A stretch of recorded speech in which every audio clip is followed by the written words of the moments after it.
let's go ahead and move on here to a important and possibly troubling warning from the United States, which is that the U.S. cybersecurity advisor took the White House podium yesterday to say that there is an increasing likelihood, according to their intelligence, with the claim that they are seeing increased signs of a possible Russian cyber attack on the United States. Let's take a listen. We are reiterating those warnings, and we're doing so based on evolving threat intelligence that the Russian government is exploring options for potential cyber attacks on critical infrastructure in the United States. So there you go. There's a warning there from the administration. Let's go ahead and put this up there. It was in the context of an official statement from President Biden. And here's what he says, which is that from day one, my administration has worked to strengthen our national cyber defenses. My administration will continue to use every tool to deter, disrupt, and if necessary, respond to cyber attacks against critical infrastructure. He gives a warning there to the private sector companies to harden your cyber defenses immediately. And in the first paragraph, which is the actual warning, he says, quote, I have previously warned about the potential that Russia could conduct malicious cyber activity against the United States, including as a response to the unprecedented economic costs that we have imposed on Russia alongside our allies and partners. It's part of Russia's playbook. Today, my administration is reiterating those warnings based on evolving intelligence that the Russian government is exploring options for potential cyber attacks. Again, you take that for what you will, but it is important. And given what we do know so far is that, the U.S. intelligence warnings about what the Russians might or might not do were on par, generally true, although there was some parsing important things to be done. And the president reiterated that when he was speaking to the Business Roundtable, a bunch of billionaire lobbyists here in D.C. Wonderful. Let's take a listen. And now Putin's back against the wall. He wasn't anticipating the extent or strength of our unity. And the more his back is against the wall, the greater the severity of the tactics he may employ. We've seen it before. He's run a lot of false flag operations. Whenever he starts talking about something he thinks NATO, Ukraine, or the United States is about to do, it means he's getting ready to do it. One of the tools he's most likely to use, in my view, in our view, is cyber attacks. They have a very sophisticated cyber capability.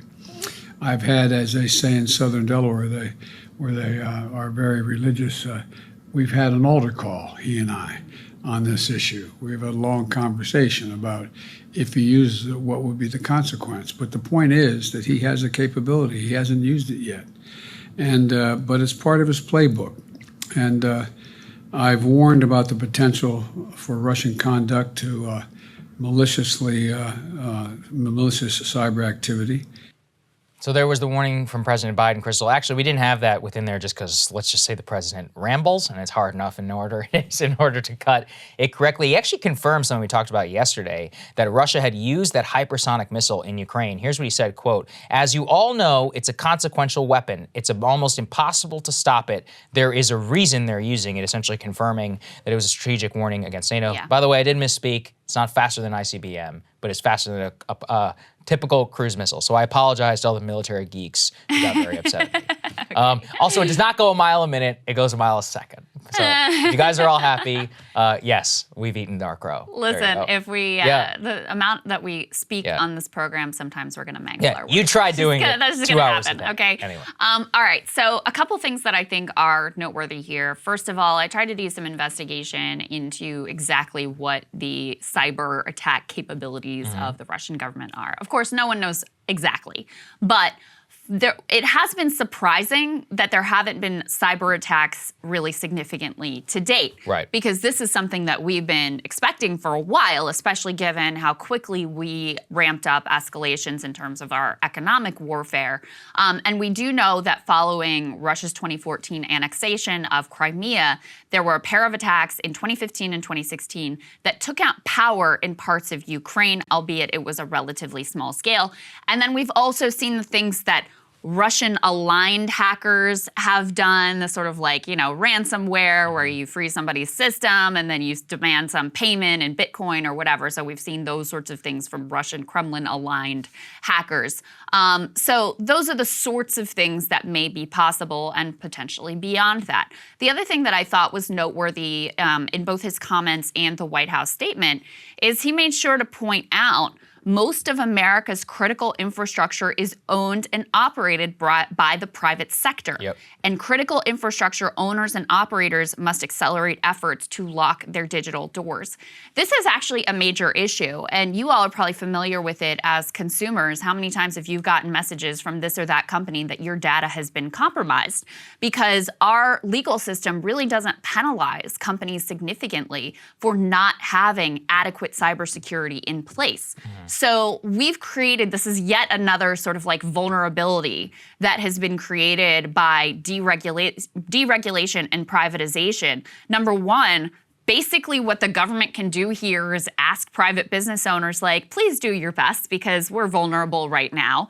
And number two, we don't have it's all been privatized, so it's in the hands of the private sector, and then we don't have the regulatory regime to make sure that those critical infrastructure pieces are really secure to start with. So yet another vulnerability created by some of our neoliberal policies over the last few years. The problem with that, exactly, is I'm not even necessarily opposed to privatization, but whenever it comes to the actual regulatory framework, like you especially have to have the ability for the state in order to guard against it when you have a critical supply line like electricity. That seems kind of important. So whenever it comes to the grid, and I'm not saying that doesn't exist, the Department of Homeland Security and these people do have units and all that, but it's generally advisory rather than mandatory. And in terms of the ability for the government in order to actually full-fledged take over, based upon what I have read, it's complicated. The other thing that always scares me about cyber war is we spent an inordinate amount of time in graduate school talking about what the rules of engagement in cyber war are, as in what can invite a traditional, conventional military response if the initial action is cybersecurity. And really, nobody knows, which is that we've tried over the last decade or so in order to come to a consensus. Pretty much what I understood is that an attack on critical infrastructure, a la taking out the electricity grid, would be treated in the same way that if you were to drop a bomb on a power grid, which is that it would then invite a similar typical, it's not just act of war, it would invite a conventional military response with a bomb, not necessarily a cyber, but not necessarily a cyber attack, as in the end result and the effect of the attack is what would be considered. Similar in loss of life, similar in terms of financial, but that's actually where there is a lot of gray area. For example, if the hacker took over the New York Stock Exchange and zeroed out the accounts, a la like Bane in the Dark Knight Rises, well, now what? Because now this is a really gray area, which is that, well, then it didn't technically bring down the grid.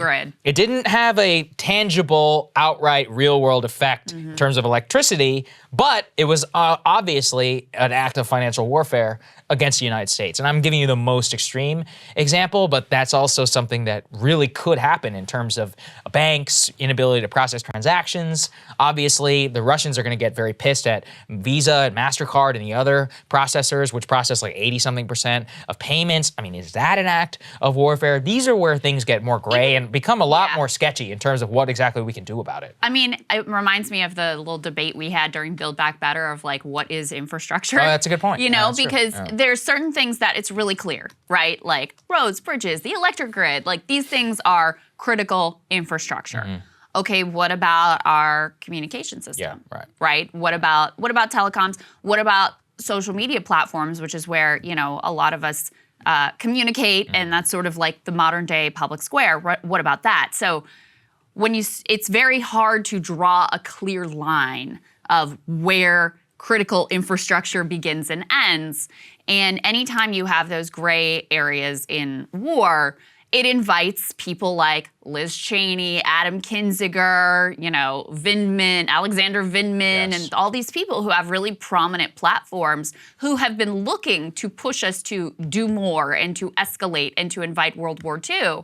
Well, if our infrastructure, however you define that, is hit in a way that Americans feel really attacked by, then you give them an edge in terms of making their argument that, hey, we ought to be shipping in fighter jets and we ought to be enforcing a no-fly zone, or, we ought to be taking out Russian capabilities in Belarus and these other insane things that they are already floating. So, and it gives, Zelensky, who has been held up understandably, as a hero during wartime and who's been aggressively pushing the case that we should be doing more and escalating further and inviting World War II, it also gives him more of a leg to stand on in terms of prosecuting that case. So that's why when Hillary Clinton casually suggested, hey, we should engage in some cyber attacks on Russia, why we were like, hold on a second, that's a terrible idea.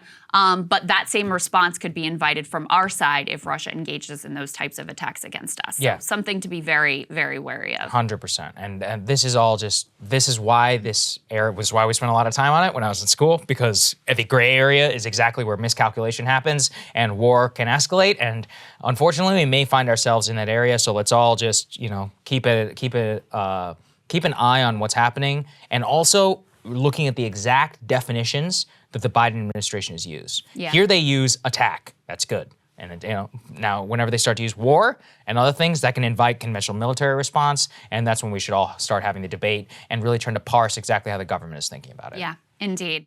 Hey guys, we're going to be totally upfront with you. This is the most perilous time that we have ever operated in.